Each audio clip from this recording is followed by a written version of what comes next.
Okay, we've got a world with the Bird Box Challenge, we've got a world with the Tide Pod Challenge, and even we've got some of those challenges for good causes involving us dousing ourselves in ice water. I got another one for you. It's considerably more sane and a lot more safe. It's the Alita Challenge. Specifically, see how wide you can open your eyes and see if you can match the size. There, I've got the eye joke out of the way. You made the biggest mistake of your life. And what's that? Underestimating who I am.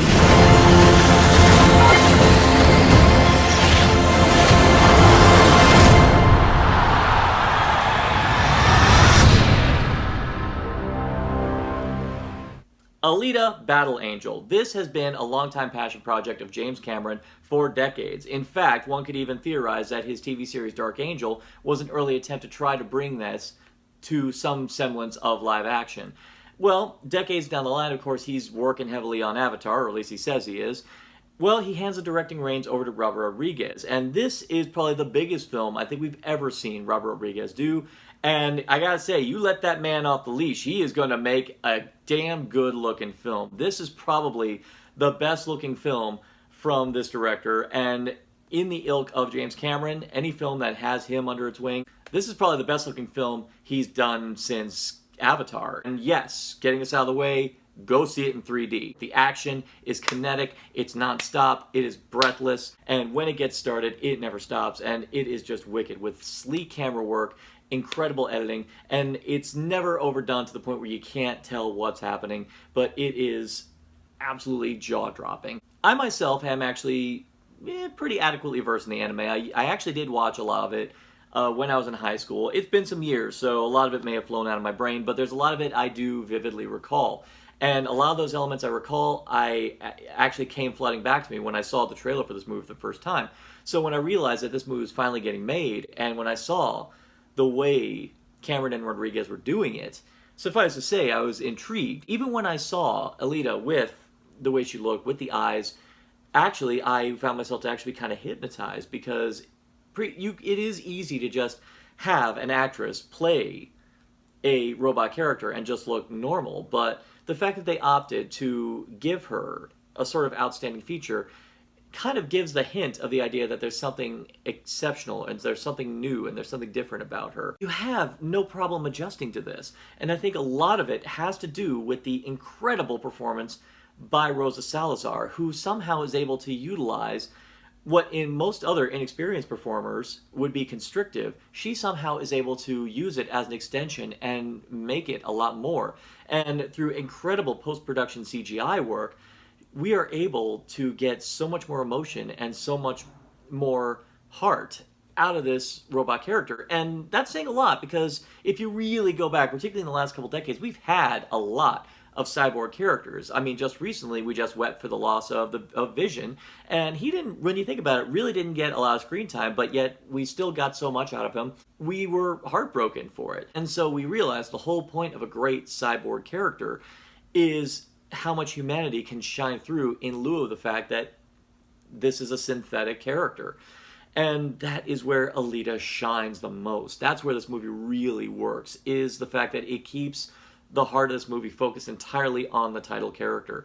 And Rosa Salazar carries this movie, and it's a big undertaking. And you never want to stop rooting for Alita because they do such a beautiful job making her this sweet, innocent, and yet wholly badass character. It just works. And a lot of this credit can definitely be due to the actress who plays her. Now, that is definitely not to say that this whole thing rests on her shoulders. Far from it. In fact, she has able support, of course, from Mr. Christoph Waltz. This role is one that I actually don't get to see him do very often, specifically as a patriarchal figure. And you have absolutely no problem buying the fact that he loves Alita pretty much at the minute he lays eyes on what was left of her in that rubble, and you see how much love and dedication he put into reassembling her, and even more so into protecting her. When she goes out into the world and has to start learning about these things, you can see how proactive he is in order to help her learn in order to survive in this world. And let's talk about the world that's being portrayed here. This is something that you could probably imagine being in the same universe as, say, The Fifth Element, in the sense that it's not a beautiful world, but it's definitely not a horrible world. You see a world where people seem to have finally come to some kind of equilibrium in the sense that, yeah, they're still human, but they seem to be at peace with the notion of having to, by necessity, having to replace parts of themselves with synthetic parts. And no one seems to want to treat each other as freaks. They don't flinch away from the fact there's still a dark side, to the fact that there are people who are harvesting parts for other cyborgs. And that in itself makes for a nice little angle that makes this world interesting. When it comes to the central circle around Alita, there is one element which does every now and then come off a touch CW, a touch freeform. It's Alita's relationship with Hugo, or Hugo as he was in the anime. It may be because the actor does look a little Disney Channel-ish. I don't want to blame him for it. His performance is absolutely fine. It's more the fact of, I guess a lot of his scenes come off as a bit aw shucks, particularly a lot of the early scenes. The motivation behind him being attracted to Alita is there.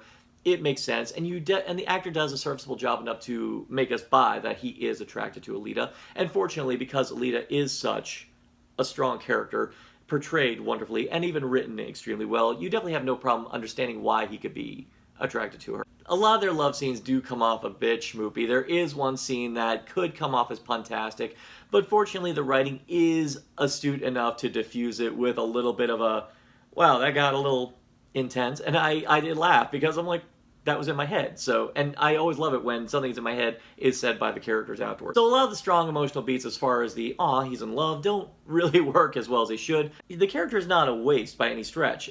I will just say that because of the tone of a lot of the romantic scenes, it does make it weird when we get into some of the big revelations about his character and where it goes later on.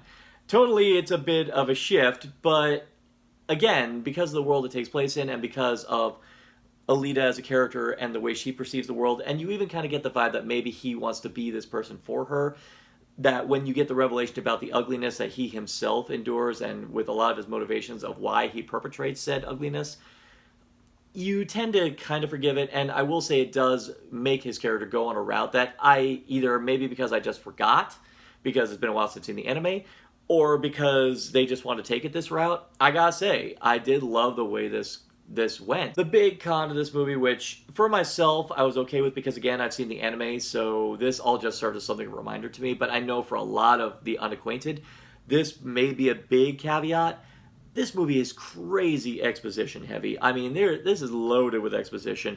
There are scenes where when a character is going from point A to point B, there's someone explaining it along the way. Now, it's not the kind of explanation where it's a character who, why the hell do you know this? That doesn't make any sense. No, it's always a character who knows about the world, but it's still the fact that this kind of exposition could be done whether it be by montage or through just simple visual storytelling. But because they had these characters taking the time aside to explain this, it did weigh down a lot of scenes. It did affect the pacing somewhat. Some characters really got thrown by the wayside, and unfortunately they're the two villain characters played by Jennifer Connelly and Mahershala Ali. And these characters really should have been taking center stage in a lot of scenes. And it's not because the performances are bad. Actually, Connelly and Ali do their damnedest to really stand out in the movie. It's because this film is so obsessed with exposition, probably because they're setting up for a franchise. You want these characters on their own terms to be interesting, but because they're so hell-bent to set up the big bad, they sort of just bypass these two characters who should be our focal point in this first movie.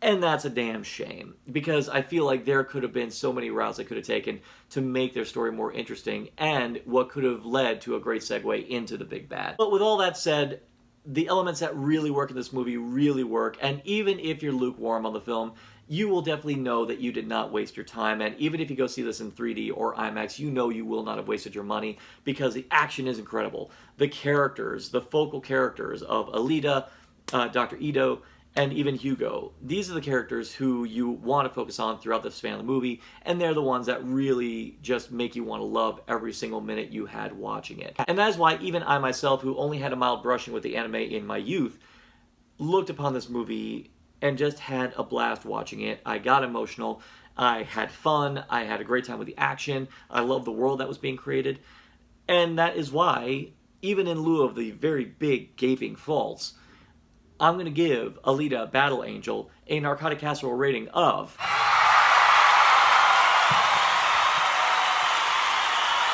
Do you agree? Do you disagree? Do you think this may have been a bit of a bastardization of the anime? Do you think that it was spending too much time being loyal to the anime in order to make a coherent whole? Do you think I'm being a little too lenient on this movie? Leave it all in the comments below. And for more addictive content on Narcotic Casserole, simply like, share, subscribe, click. Thou shalt be served. Alita, they will come for you. I'll have to face them head on. I'm gonna need you to stand way back.